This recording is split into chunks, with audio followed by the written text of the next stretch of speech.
Hey, hey. How you guys doing tonight? I know it's late. I apologize for it being so late. But I've been busy. Busy, busy. And I made matzo ball soup tonight. That was yummy. So, yeah. I've been working on my headboard for like 3 days. And I'm about to pour the resin.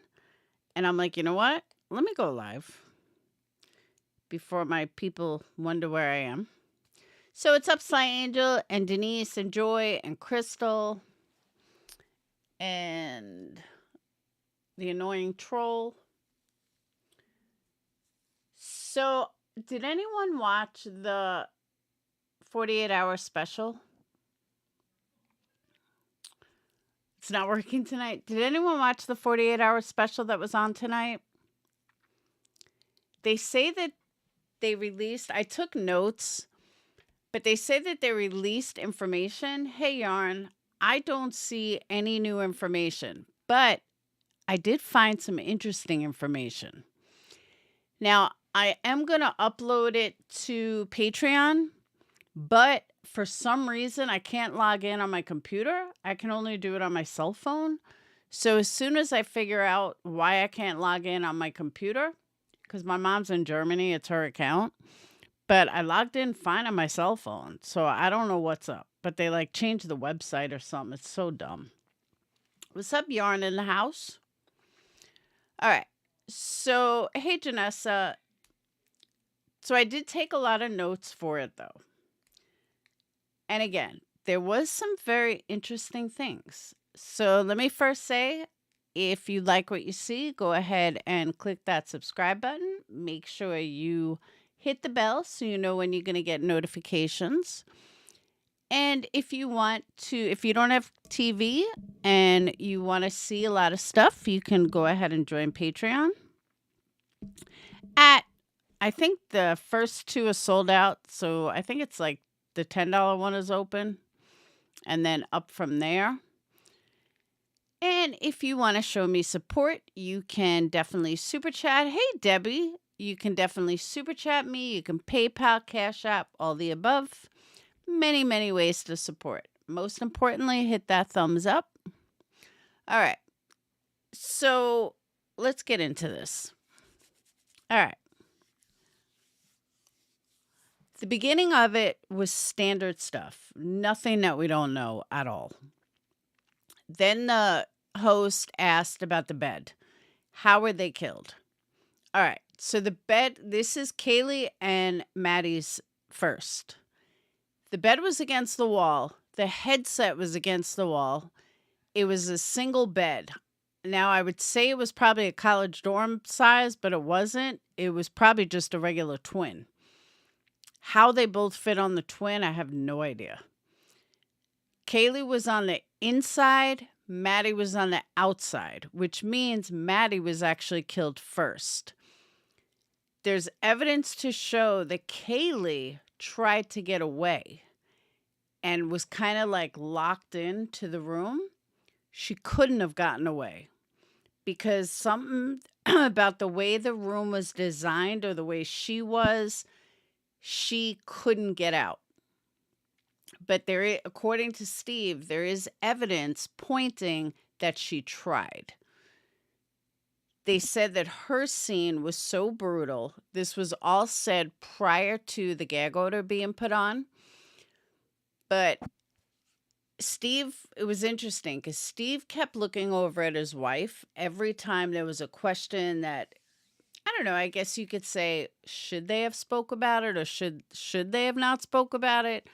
But he kept looking at him and she kept looking at him. I mean, he kept looking at her and she kept looking at him. So the way the bed was set up, she was trapped in and she couldn't get out.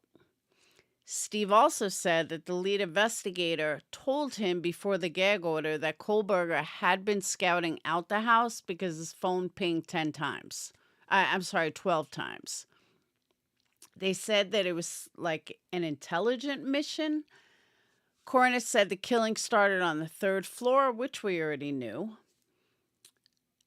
At 4:17, security cameras less than 50 feet away picked up what sounded like distorted voices or a whimper followed by a loud thug. Now, if I'm not mistaken, though, I thought that was ruled out as fake. So was it not fake, or was it the one that we heard was fake? Because this was in 48 hours. And when he said that, I was like, that's a little weird, because I thought we ruled that was phony. But yeah, 417, cameras 50 feet away picked up what sounded like distorted voices and a whimper, followed by a loud thug. Question remains, why was Dylan not killed? Nobody knows. They couldn't answer it. They had no idea why Dylan was not killed. I know there has been a lot of discussion and a lot of debate about the murder weapon. The murder weapon has never been found. Kohberger's clothes have never been found. The knife has never been found. Nothing connected to that scene has ever been found. I know there was a lot of debate and discussion on when 911 was called. Well, 911 definitively was called 8 hours after it happened. Hey, Tam was called 8 hours later. So that brings the 911 call to about 12 o'clock in the afternoon. So why people were saying 8 or 9 o'clock, not really sure where that came from. You know, there was so much like conspiracy. There was so much bullshit. There was so many drunk turkey Lana people that called in with this fake bullshit. And I'm going to get to all that, no madness. And it just, for some reason, I think everybody thought it was going to be that it was 8 or 9 o'clock. No, they didn't call until 12 or 1 o'clock in the afternoon, which I found that really interesting. According to the affidavit, he walked straight to the door. The police got 19,000 tips over the course of 47 days. When they finally busted him, family wanted to know why a PhD student would do this, why a PhD candidate would do this, how they found him, so on and so forth. Kaylee's sister, now I don't know if you guys know this or not, but Steve is an IT expert. So the family is the one that actually found that Reddit post. The Reddit post, that came from Olivia, which I did not know. And I didn't know what Steve did. There's a CBS News consultant, and I'm sorry I'm going through this pretty quickly. It's just because it's late. CBS News consultant, former FBI agent, Brianna Fox, who seems to give some details on stuff. So now this, to me, is new. I did not know this. How they found the white Elantra. I know this has been a point of contention for a while, and people were really confused as to how they tagged the white car. Well, there was a white car that went back and forth on that road 3 times that night. Went in front of the house, went behind the house, drove away from the house 3 times.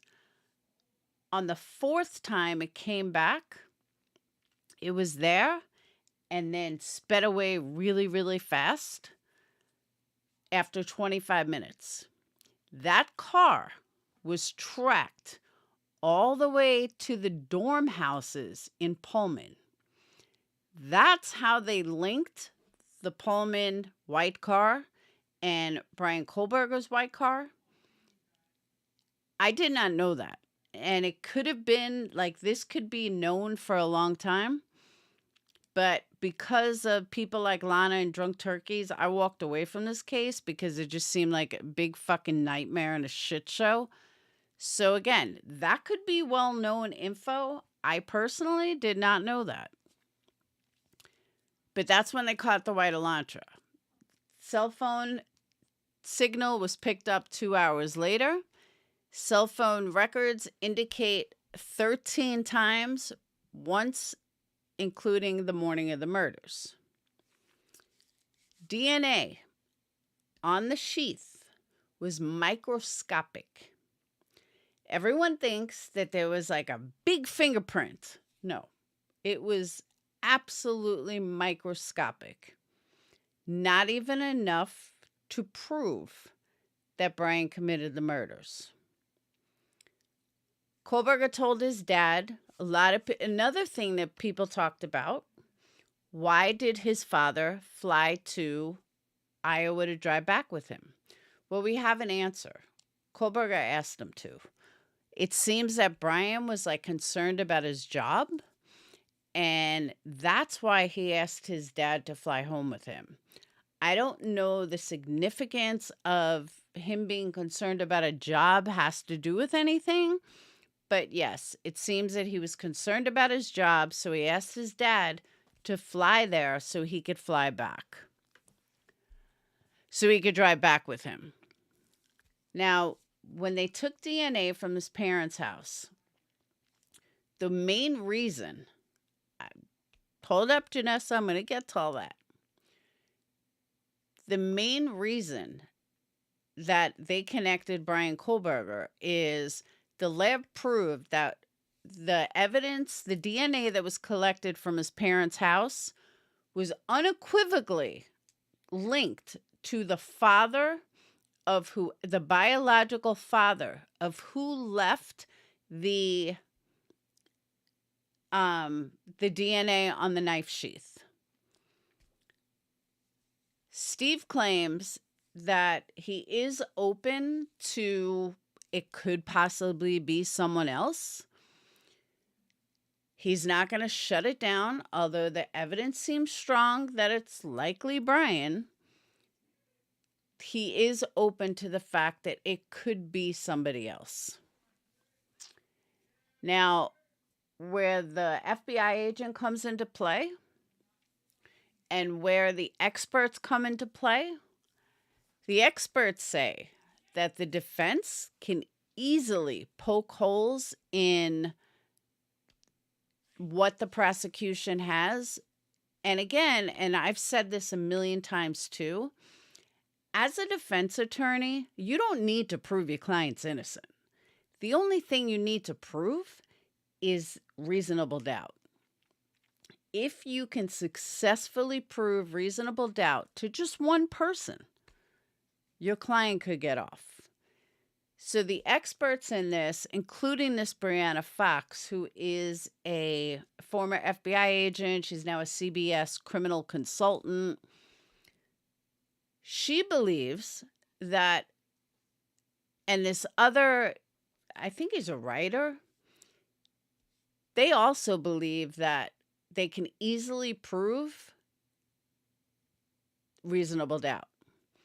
One of the ways that they believe it's a hole in the prosecution's biggest part is that there was absolutely no DNA of any of them on Kohberger. There was nothing in his car. There was nothing in his persons. There was nothing in his house. There was nothing anywhere. So the family thinks that Kohberger may have brought like a kill kit, which is what we have said for a long time, that maybe he bought a kit, he was wearing coveralls or he was wearing something to cover up the fact, so he wouldn't have DNA. But to do such a massive killing and not have one trace of DNA on your body, on your car, even with a kill kit, not a hair, not a fiber, nothing, absolutely nothing. And if it was his car driving away, how did he change that fast within 25 minutes? And when I say 25 minutes, I don't mean 25 minutes from beginning to end. From 25 minutes from beginning to end, not just 25 minutes like to change. What happened to the clothes? Think about this though for a second. And I thought about this while I was listening to it. And this isn't in my notes. This is me talking to you guys. If you have a killing, even if you're wearing coveralls, even if you're wearing a totally different outfit, how are you not going to have one drop of blood? How are you going to have not one shred of DNA on you? Again, even with a kill kit, even with coveralls, you have to have a bag or something to put the clothes in because he didn't leave the clothes there. So they've never found anything. But where did he change? He would have had to change somewhere. Even if he stopped at a truck stop, even if he stopped somewhere, it doesn't matter. You would still have a piece of DNA somewhere in that car. And he had none. None. Now, here's some evidence I did not know. This is not gossip. This is probably known to those of you that didn't give up on the case like I did. But I did not know this. 3 distinct male DNA profiles were found at the scene. One of them was on the gloves outside. Remember the glove that Chris McDonough allegedly found? So again, 3 distinct unknown DNA male profiles. 2 of them found inside, 1 of them found outside on the glove. Who are they? If I'm on a jury, that's reasonable doubt. That's complete reasonable doubt. Well, who are they? Why was there DNA on a glove? Whose DNA was on that glove? Yeah, but they never found him, Janessa. They never found whose DNA was on that glove. So the fact that there are 3 distinct male DNA profiles in that house that have been not identified, and one of them was a glove outside, that's reasonable doubt if I ever heard it. And what if one of those people drove a white Elantra? So Howard Bloom is one of the experts. Howard Bloom is one of the experts. They were not his. None of them were his. They were all 3 unknown male DNA profiles that were found at the scene. 2 of them were inside and 1 of them was outside on the glove. That's pretty fucking major. So Howard Bloom is an expert in all this. He was on the show a bunch of times tonight. He believes that it's possible. He didn't say for sure, but he believes that it's possible that this was a drug deal gone wrong. Now, I know a lot of people had said that in the beginning, and then everything got sidetracked with, oh, you can't say they're a drug dealer. Sorry, I'm yawning. You can't say they're a drug dealer. That's not right. Yada, yada, yada. But an expert says that it could be a drug deal that went bad. They didn't say when the glove was found, Joy. I'm assuming, and again, I'm just assuming that they mean the glove that Chris McDonough found, because I know they did testing on it.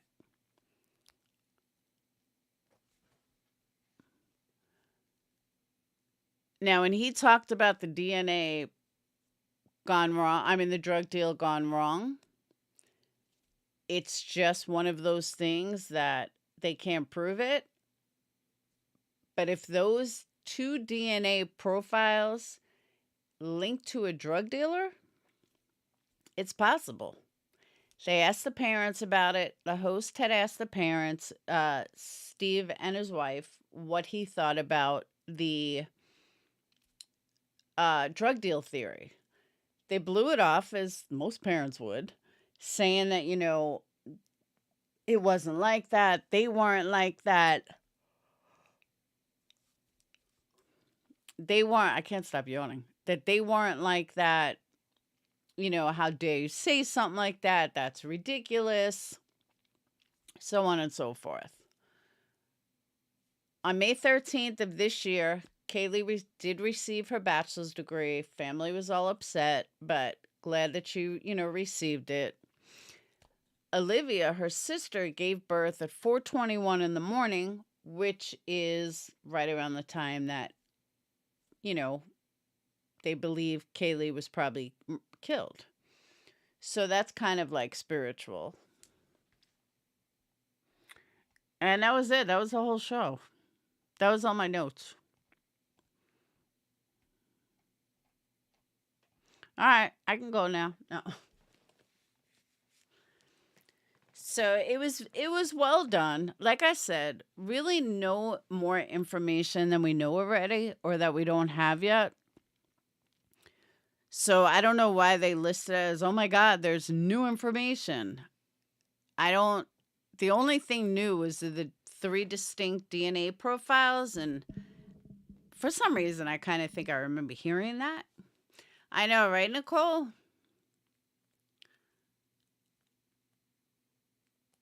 Okay, so speaking of cameras, I have a question about that too.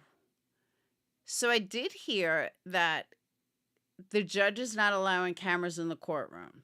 Now, I have not followed the camera scenario, in depth, but it looks like he only responded to one. It was CBS. Now, I don't know if they were writing the whole thing. That's what I'm saying. I don't want to answers something I don't fully know. So I don't know if it was CBS that was denied and only CBS was denied, because the order says see attached order. The people that have shown the order have not shown that attached order. So I don't know what the attached order says, but I know CBS, the judge denied. And I'm actually very surprised they ordered this quickly, but then I saw something about a court being on the 22nd, and so they denied it.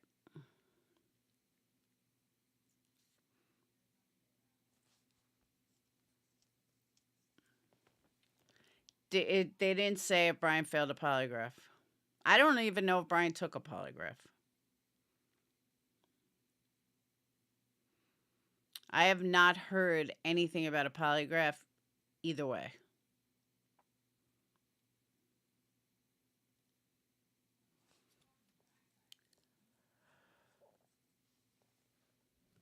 But I do find it interesting that that the experts are saying it could possibly be a drug deal.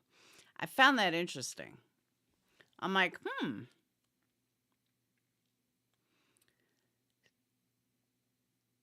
because again, to me, I always chalk that up as nonsense.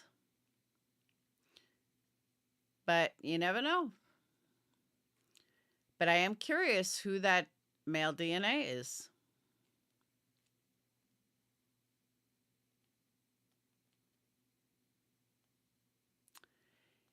Uh, Possible, yes.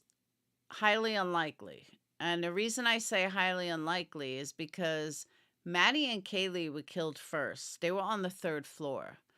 Nobody if they walked into the wrong house, they're not going to go to the third floor first.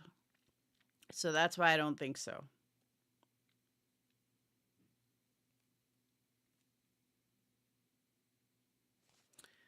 The need to hand over the evidence or drop the charges against BK, it's not about winning. It's about yeah, but that's where you're wrong, unfortunately.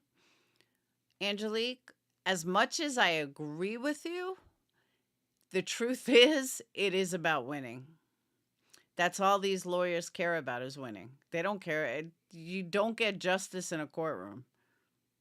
I know it sounds crazy, but you just don't.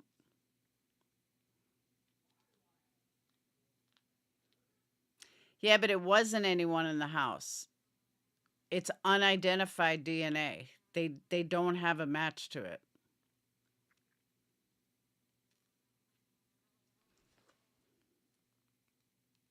Maddie was killed first.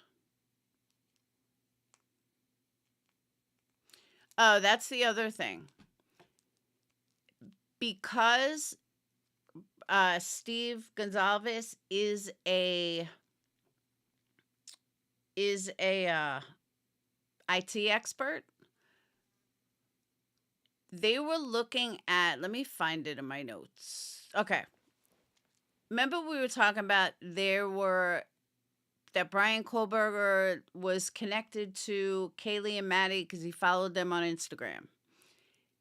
48 Hours said they cannot confirm that the account was really Bryan.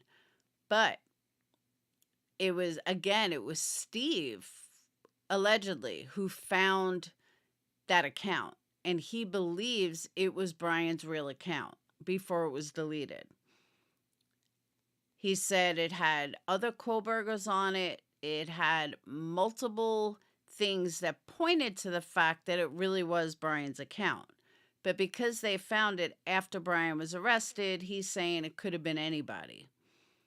But Bryan definitely had Kaylee and Maddie and liked all their pictures. Now, again, 48 Hours has not been able to confirm that it actually was Bryan's real account. Steve Gonzalez believes that it was. But could it have been started after Bryan was arrested? Absolutely. So the fact that it's never been confirmed, in all fairness, Steve found it before it hit the media. So it's really a matter of what you believe.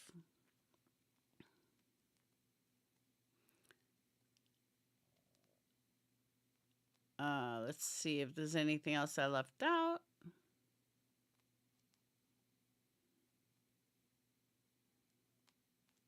Defense says there's no link to each other. I'm not sure what I meant by that. Hey, Amber.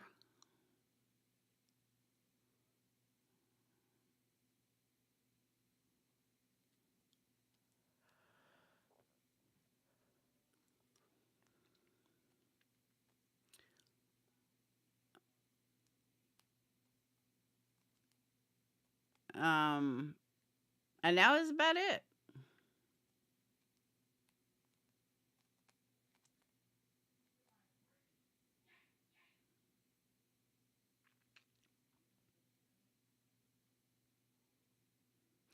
Trying to think if there's anything else. That's it.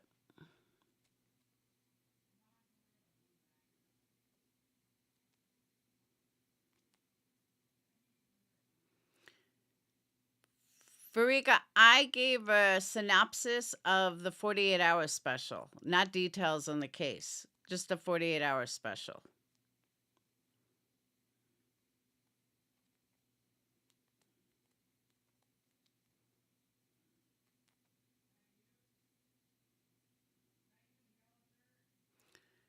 There is so much more, but a lot of it probably doesn't mean much. There's a lot of bullshit that went on with this case, which is why I stopped following it. I don't do conspiracy theories. I do facts. Show me facts. Yes, there's speculation, but show me provable facts.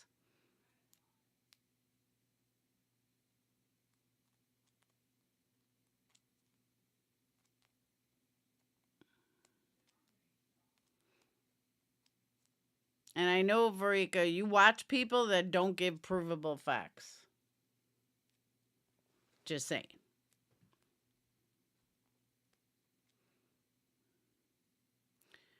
Hey, I like speculation, Yarn. You gotta have some speculation.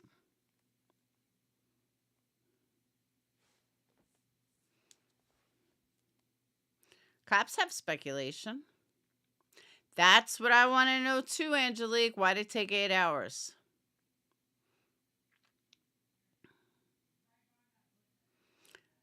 See, but that's what I'm saying, Sly Angel. I don't know if CBS was running the entire thing, if there's more to it, but according to what is shown, what I saw, it's just CBS that was denied.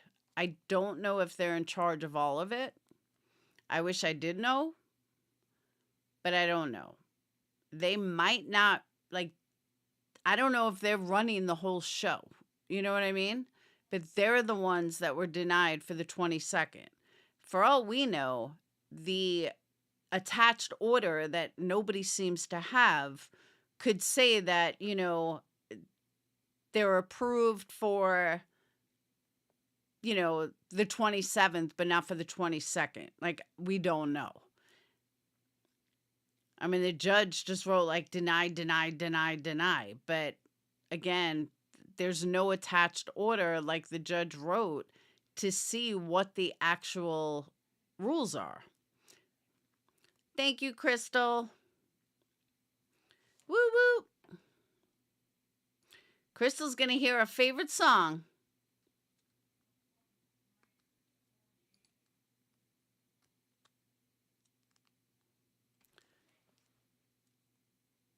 Yo, don't hit subscribe. I always try to tell them, but they do it every time. I tell them it's a problem, but they acting like it's fine. I'm begging them to stop, but they leave me with a like.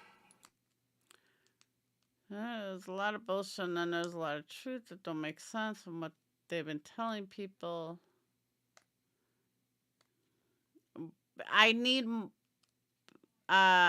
more than that, Verika. See, Margaret, a lot of people think that. You're not the only one that thinks that. A lot of people think that.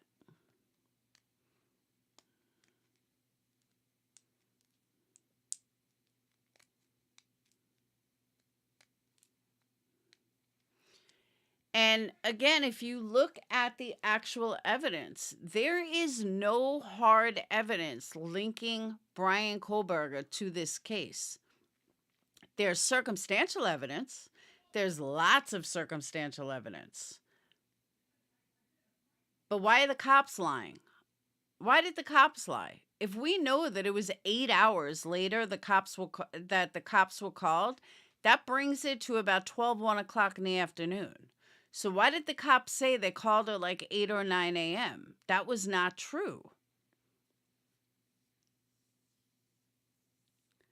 So that's what I don't understand either. Why lie? Or am I getting confused and it wasn't the cops?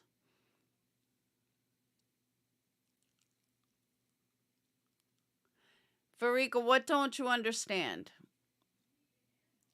Kaylee being awake and being trapped. The poor girl's dream bloody murder. Bethany and Dylan didn't hear anything. Now this is worse than we ever thought. Brutalized. All right. Imagine Kaylee being... No, they... All right. So what the family said was that she wasn't awake when it happened, that she woke up when it happened. But why wouldn't she wake up? It happened right next to her. So of course she would wake up. That's different than someone a floor down. I mean, if someone's getting murdered right next to you, you're going to hear it. It doesn't necessarily mean a floor down they heard it. Hey, Tony. Tony, you're not green. That's the difference.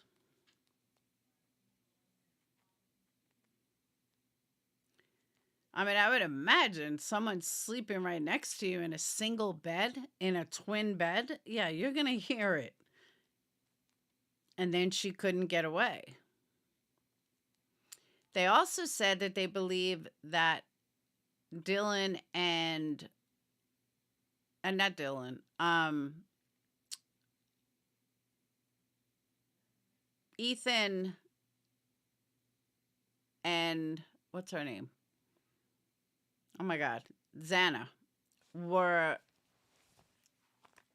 um what's it called? Uh, what's the word? Oh my God, it's like right on the tip of my tongue, and I keep forgetting. Collateral damage. I don't know if I believe that.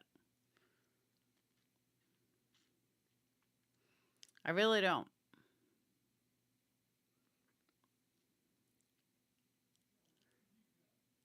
But I mean, I'm not going to lie. There is stuff to believe that Bryan is not guilty.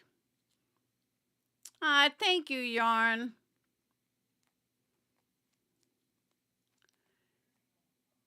Now it's going to make lots of noise. Boop.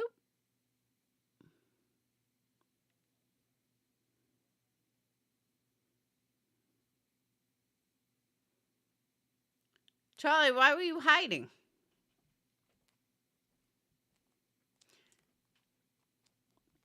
Oh, now I can see all the people that were hiding.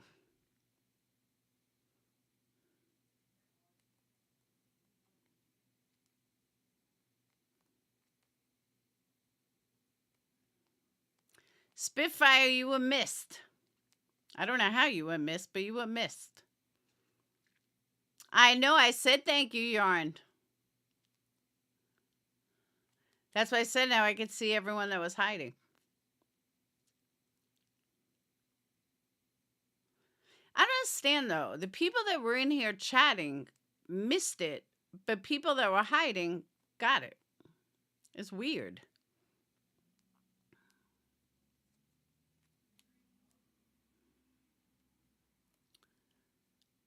Not the people hiding. You don't have to be in chat or even a sub anymore.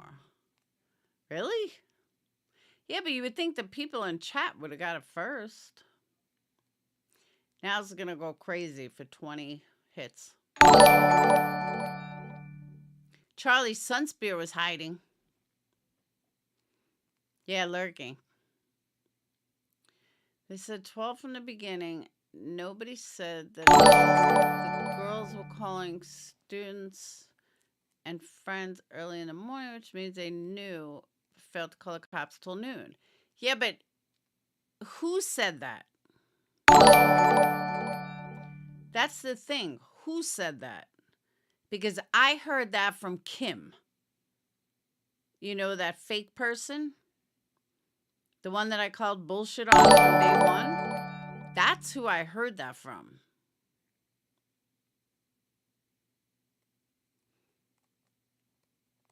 That's what I'm saying. I don't totally remember. It didn't get you hiding, Lacey. Charlie, that you were hiding, liar. I just don't get how,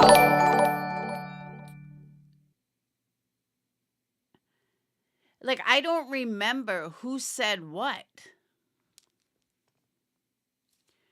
That's what I'm saying. Like, I just don't remember who said what, because there was so much bullshit for so long that it's hard to decipher which was real and which was bullshit, and especially when you watch different creators. So that's what I'm saying. I don't remember who's who or where I heard anything from. One thing I've said from the beginning, which I stand by, there's not enough evidence against Kohberger. And if I was on that jury, there's definitely circumstantial evidence, but there's no hard proof. And one would think there would be hard proof already. And there's not. And it's weird how it's not. And the defense doesn't have anything. They think, I mean, the prosecution doesn't have hard evidence. Look how many um, Hyundai Elantras, plus they gave the wrong year. So did they change the year to fit Kohberger? Did they change the year to make it happen? Or make it be Kohberger? That's possible. The defense has a lot for reasonable doubt. Yeah, but it's microscopic. Microscopic means that it could be touch DNA. It could be somehow it landed in his hand. But to only have touch DNA makes you wonder, well, why is it only touch DNA? Why is it only microscopic? What happened on his, like, what did he touch? Why isn't it on the other side? Microscopic could mean anything, but it's definitely not enough to say that he's guilty. And why was there no other DNA on it? Okay, maybe he wiped it down. Possible. But again, thank you, Adrian. Woo woo. Suzanne, Liza, Rock, Spitfire finally got one. Tennille, thank you, Adrian.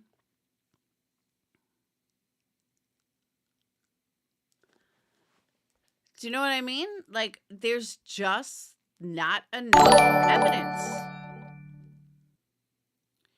And if I'm on a jury,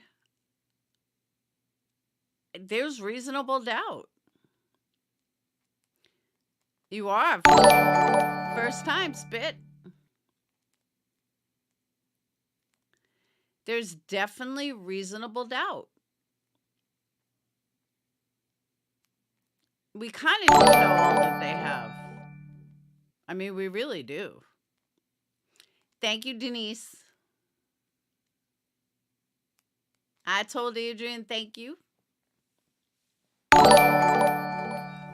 Denise, and you're not green.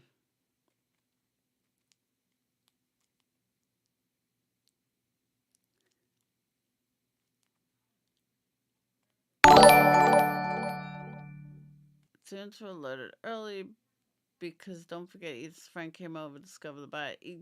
No, Varika. We did not hear that from. This is what I mean about changing out information.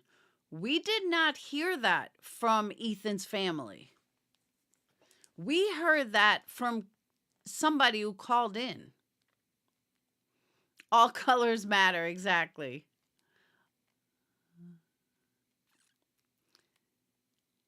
That's the kind. Thank you, Squirrel. That's the kind of stuff that I'm talking about, though. We don't know who. I don't remember who said that, but I don't remember the family saying that. I remember Kim that called in saying that. That's what I remember.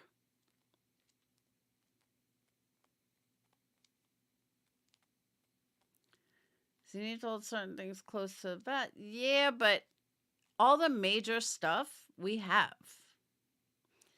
There's no big bomb that's going to come. I promise you that. They don't have some big bombshell. What the defense has. No, Varika. Again, that's coming from that girl, Kim.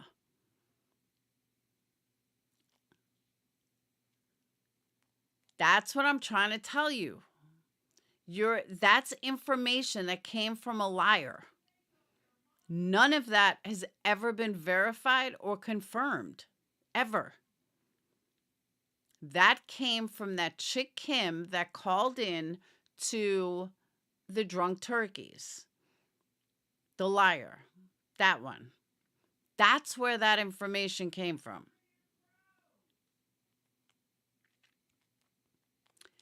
I don't believe a prosecution has evidence we don't know about.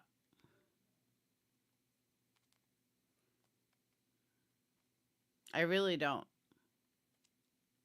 Not in this high profile of a case. Yes, but they didn't say when. Police said that Ethan's best friend had called the police. No, they didn't, actually. What they said was somebody called the police using the other person's phone, using the roommate's phone. That's what they said. They never gave a time frame, from what I remember.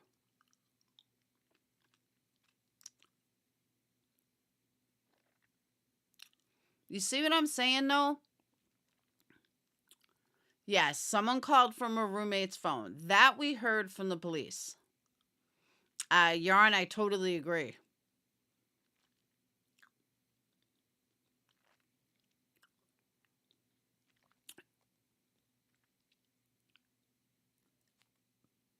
But what I'm saying, Varik, is I don't remember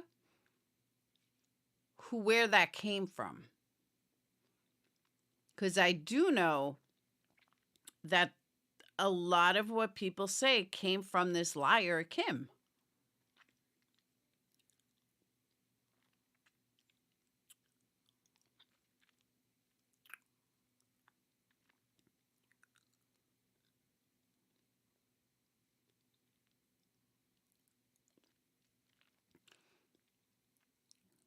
According to 48 Hours,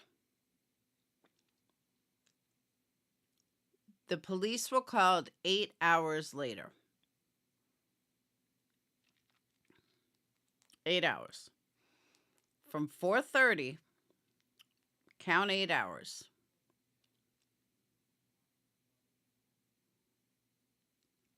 That brings you between 12:30 and 1 o'clock.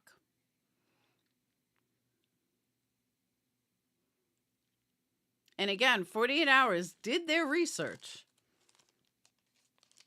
They're not going by what some idiot called in and said. They have real research teams. So I do believe that when they said 8 hours, it's 8 hours.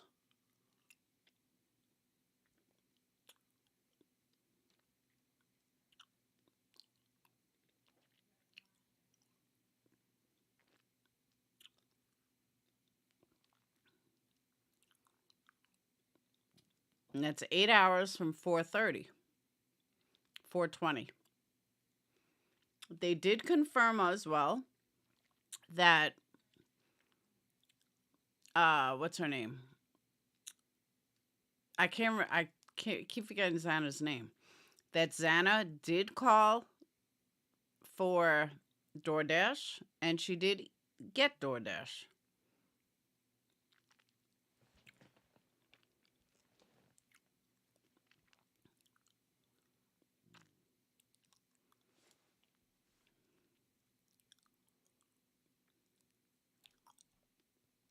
And that's what I'm saying. There is tons of misinformation.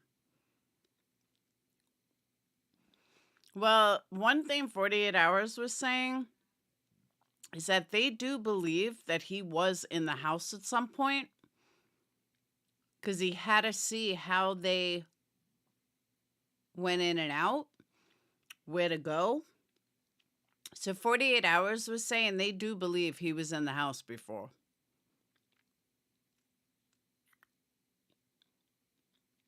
I agree, Angel. You can't deny 3 DNA profiles of unknown males. You just can't deny that. That's what I'm saying. That is reasonable doubt. And the defense is going to use that in their favor, rightfully so. I don't remember, Varika. I really don't. 12 o'clock calling of the police was out from the very beginning. Okay.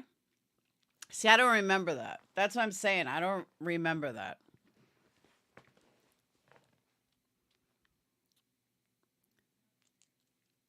Like, that's what I'm saying. The new stuff that they said that, the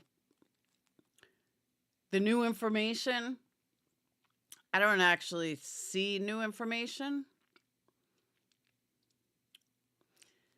Yeah, but Casey Anthony got off. The jury did what they were supposed to do. OJ, not so much.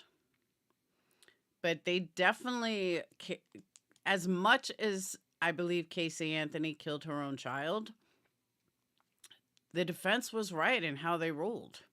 I mean, they really were. Maddie had a pink toy in her window.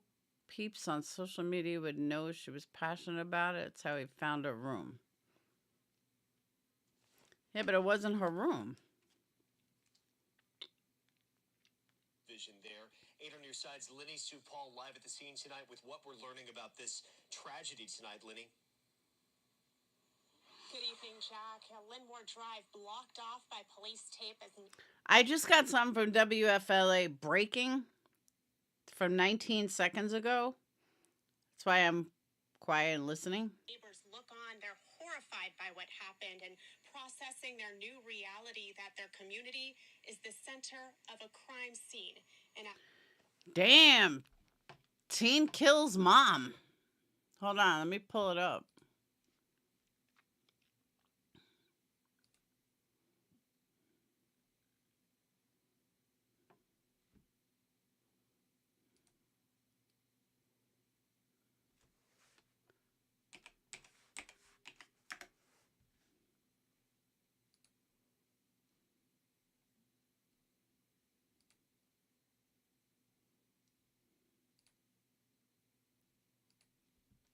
a crime scene. Hold on. Yeah, I got notification. It said breaking. So I was like, oh, what's this?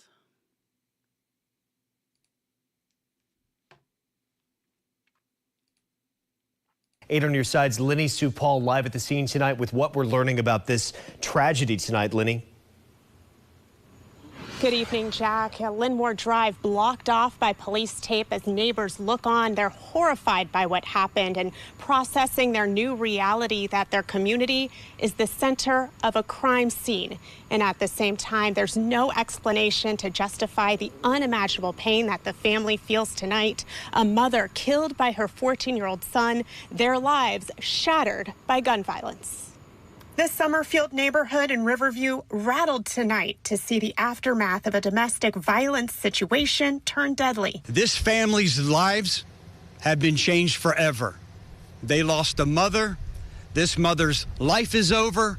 And when I tell you that this is one of nightmares.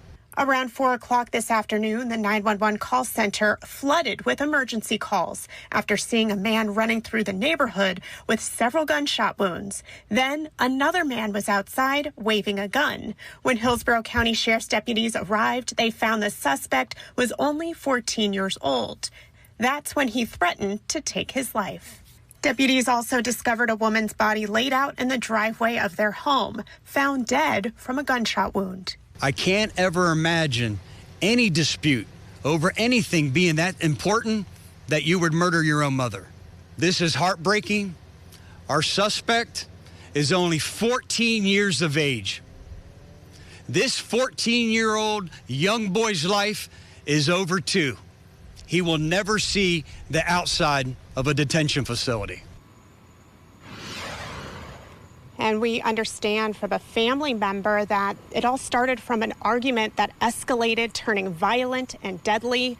At this time, detectives combing through the scene looking for any evidence, and deputies, they'll stay out here throughout the night. Reporting live in Riverview tonight, Lenny Sue Paul, 8 on your side. Such a tragic story, Lenny. Thank you. The Hillsborough County Sheriff's Office also cracking down tonight on dangerous street racing like this. Why does a 14-year-old have a gun? In Florida, no less. And I guess they already know they're trying him as an adult because they already said that he'll never see the light of day again. Wow. Just wow. And that report was like breaking news. Like they just posted that 19 seconds ago. That's crazy.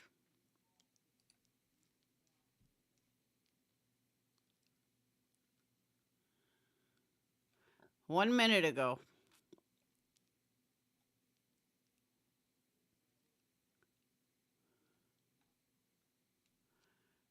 That's crazy. I'm going to see if I can find anything more on it.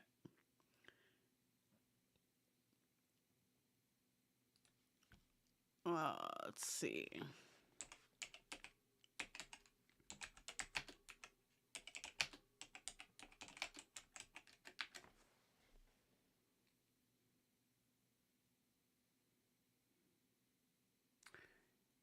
Okay, just in August, a 19-year-old woman in the same area was behind bars for killing her mom.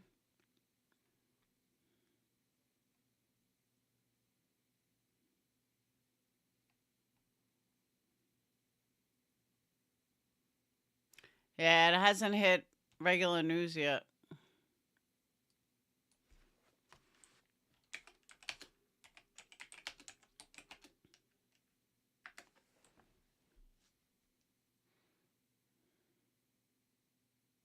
Oh, it was actually a few hours ago.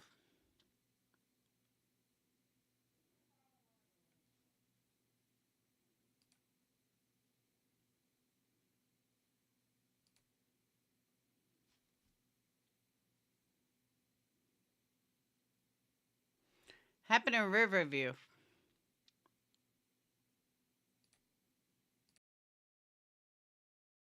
Thanks for joining us for 10 Tampa Bay this weekend. I'm Miranda Parnell. Tonight, we are following a tragic scene in Riverview. A teenager accused of killing his own mother and shooting her boyfriend in the face. 10 Tampa Bay's Miguel Octavio was at the scene and brings you the latest on this horrific investigation.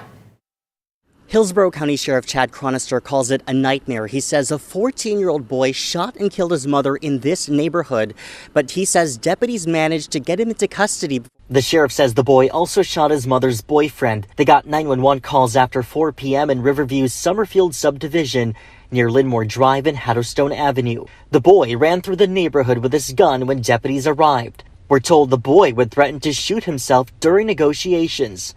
At one point, deputies used this non-lethal projectile to gain compliance, the sheriff says.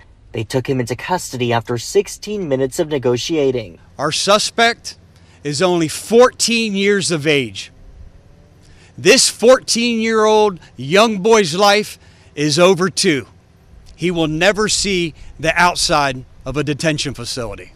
The sheriff says they found the boy's mother dead on the driveway. He adds the boy shot her boyfriend 5 times. He was taken to Tampa General and is in critical condition. The teen's older brother was also home but not physically hurt. The older brother told deputies there was a fight between the mother and her boyfriend. Shots were fired soon after. In Riverview, Miguel Octavio, 10 Tampa Bay. And everything is still extremely fresh with this investigation, so we will keep you posted on 10tampabay.com when we find out more. Now, during that press conference, the sheriff mentioned resources for victims of domestic violence and urged for anyone in a dangerous situation to get help. We want to share these important numbers with you. If you or someone you know is experiencing domestic violence, there are resources. You can call the National Domestic Violence Hotline at 1-800-799-7233 or the Florida Hotline at 1-800-500-1119. You can also find all that information on our website. That's 10tampabay.com. Right now, a person is in the hospital. Hey, think about this, though. Like, the first news report said it differently, but they said the mother and the father and the mother and the boyfriend were fighting. And the kid shot the stepdad or the boyfriend 5 times. The mom may have just gotten in the way, but he shot the boyfriend 5 times. It sounds to me like he was after the boyfriend and mom may have been collateral damage. Because that news report said the mom and the boyfriend were fighting. He shot him 5 times. That tells me maybe he was trying to protect his mom and not actually shoot his mom. That's what I'm saying. That's what I'm saying, Nicole. Because the first news report made it sound like, he intentionally shot his mom. But the second one sounded more like he was after the boyfriend.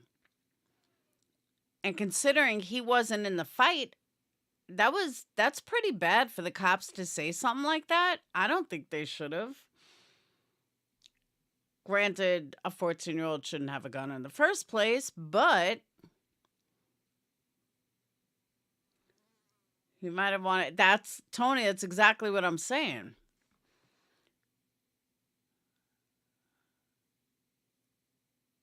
That's crazy. I don't think the cops should be saying that. That's pretty fucked up. You know what I mean? You shouldn't say something like that. You don't know.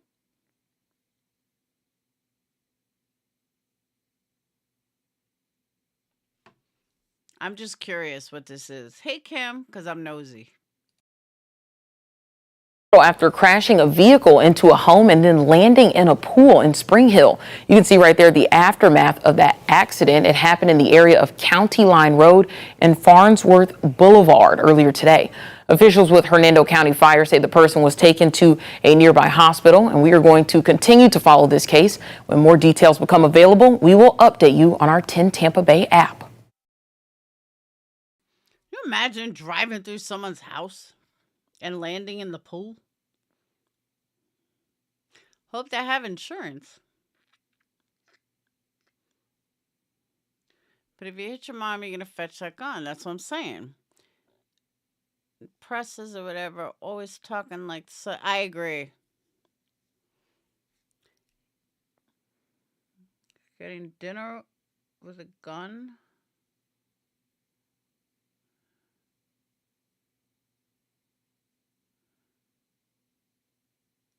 What? That's what I'm saying, Nicole. There's a good chance that he was... But I don't feel bad for all parties involved. Yeah, but maybe he was just protecting his mom. I don't know. I just feel like you kind of give... the kid's 14. You got to give him the benefit of the doubt. I couldn't care less about Russell Brand, Squirrel. I think the guy is a moron.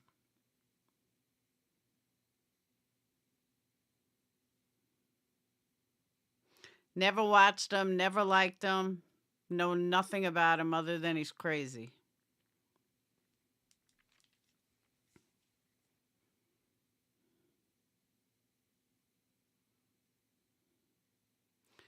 Florida's tough, though. They're fucking no holds barred.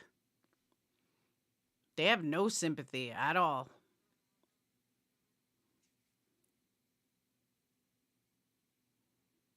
Crazy isn't bad? Well, his kind of crazy. He's crazy, crazy.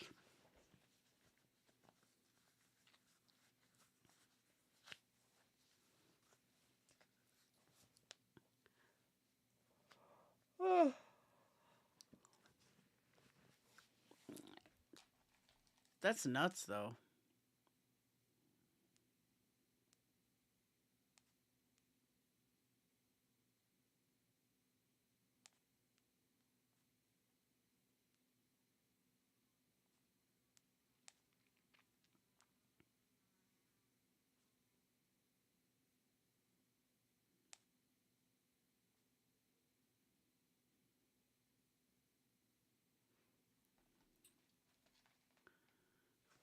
Nutty? Yeah, he's very nutty. By the criminal allegations against him?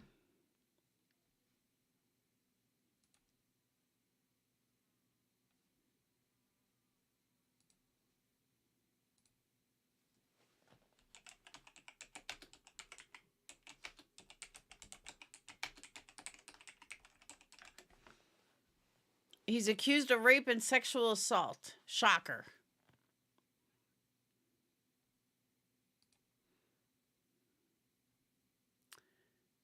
He's been accused of rape, sexual assault, and emotional abuse during a 7-year period at the height of his fame. Why am I not surprised?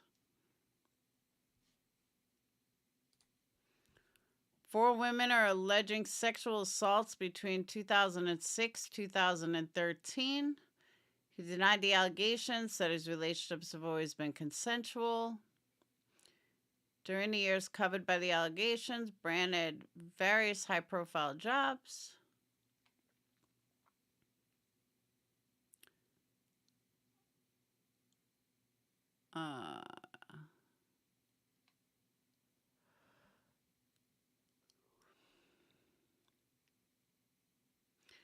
All right, one woman alleges that Bryan raped her against a wall in LA. She was treated at a rape crisis center on the same day.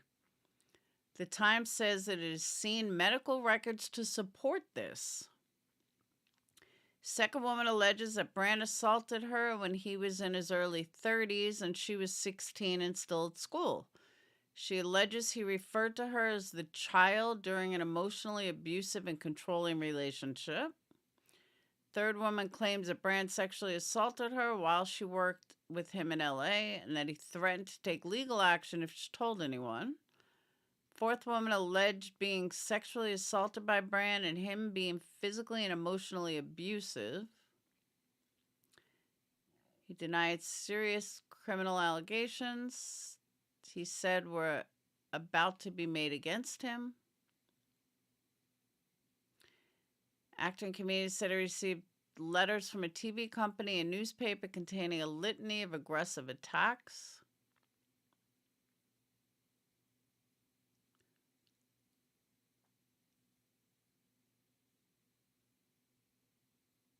Allegations pertain to a time I was working mainstream. What does that matter?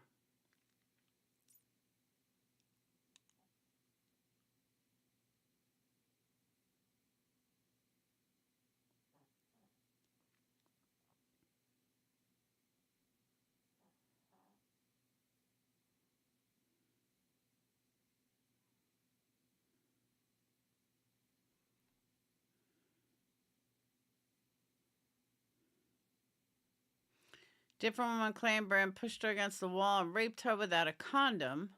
She alleged Bryan tried to stop her leaving until she told him she was going to the bathroom. She ran out.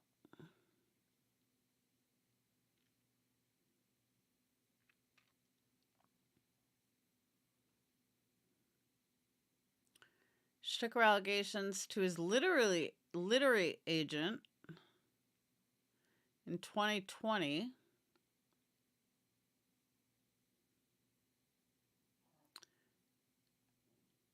Tavis Stockwood told the BBC Russell Bryan categorically and vehemently denied the allegation made in 2020, but we now believe we were horribly misled.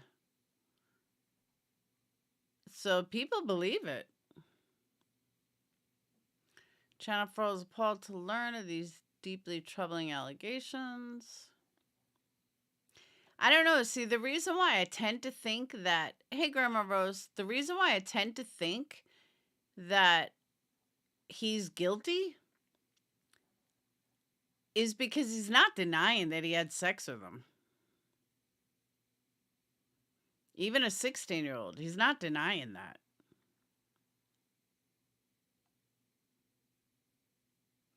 He's just saying it was consensual. I don't know, Squirrel. I may look into this. Hey, Ava.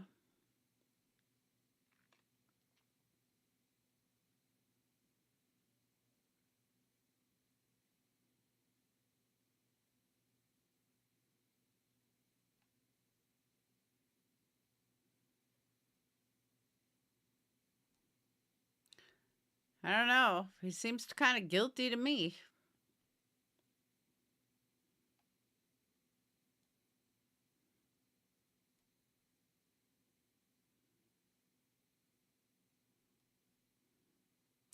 Hey, now, I don't pick on Scientology. It's interesting, though. Because, like I said, he's not denying that he had sex with him.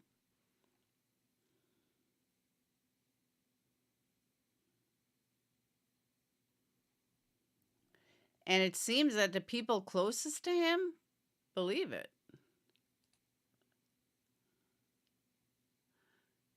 This content is not available in your location. One woman, played by an accident, Bryan tried to attack her at his house.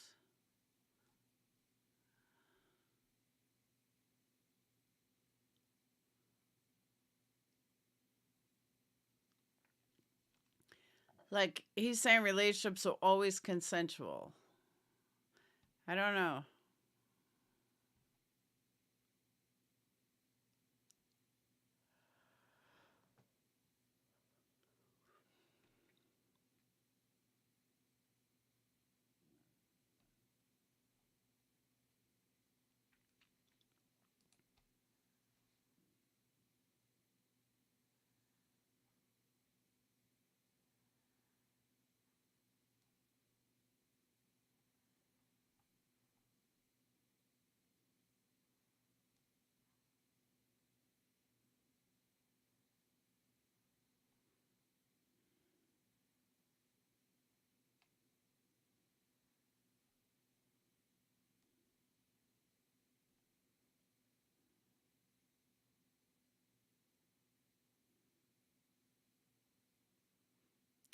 Oh, Katy Perry was married to him?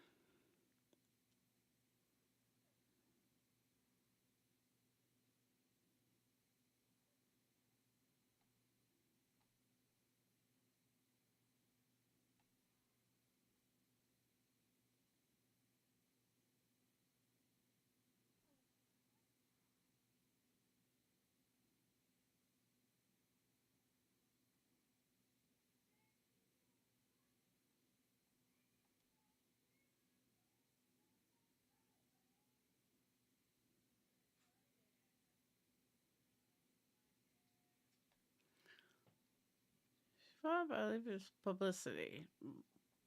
Yeah, but she was at the top of her game then.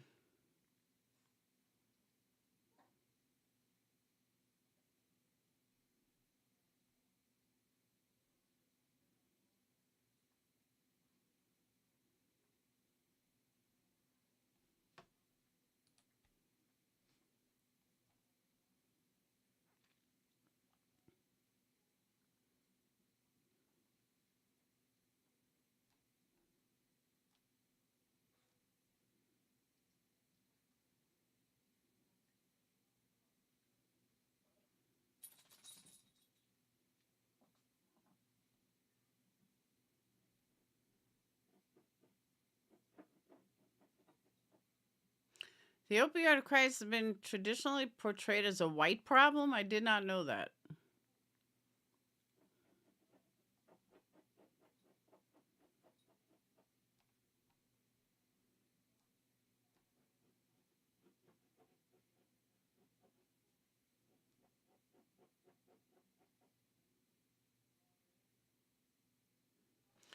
Crazy. Yeah, the 16-year-old was an adult. He was in his 30s and he was dating a 16-year-old. Oh, really, Yarn? Well, that would make sense. I don't know. Usually I like blow off the women because I think they're all full of shit. For some reason, I believe them in this one. I really do. I don't know why.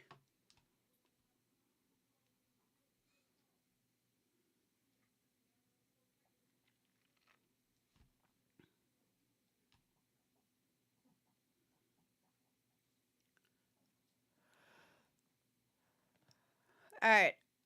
I am going to go to bed because I'm tired. He wasn't in the US when he was with the 16-year-old. She was legal where they were. Yeah, but even so, even if it's a legal issue, there's nothing I have in common with a 16-year-old. You know what I mean? Like, just mentality wise, there's nothing. I have nothing in common with a 16-year-old when I was in my 30s.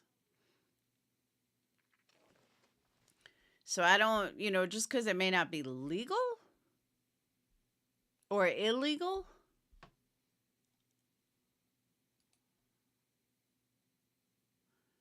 Austrian honeymoon is killed after holiday home swept away.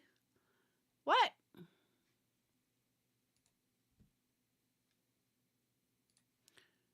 When was this? My mom's in Greece. Well, now I think they're in France. All right, last news title before I go.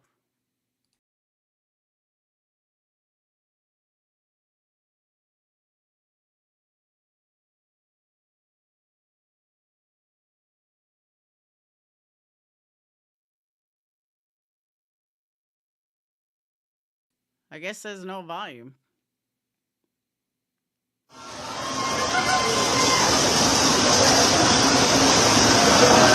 Okay.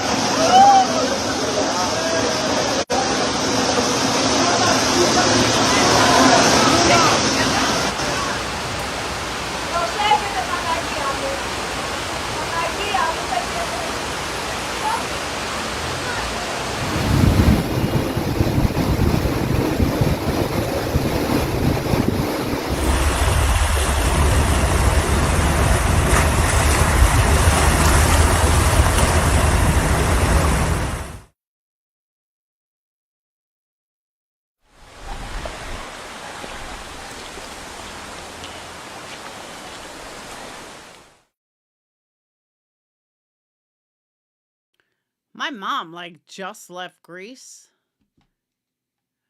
I think now they're in France. But that's crazy.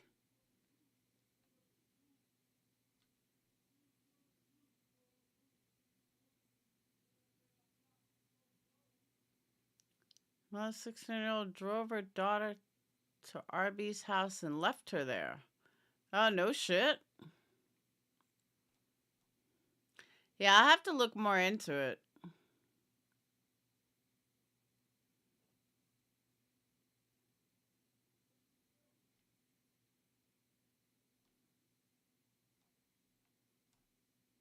I have to look more into it.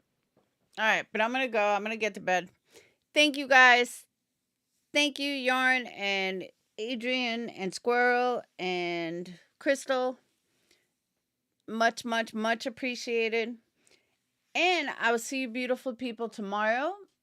Hopefully my resin will be done. My headboard. I was going to do a video on it, but I'm doing it over the course of so many days. Like, I've taken pictures, but I just don't have the lighting. And now I moved everything to the garage, which makes it less messy. So, but I will see you beautiful people tomorrow. And hope you guys have a wonderful night. Happy Saturday. Again, sorry I went live so late, but it's one of those things.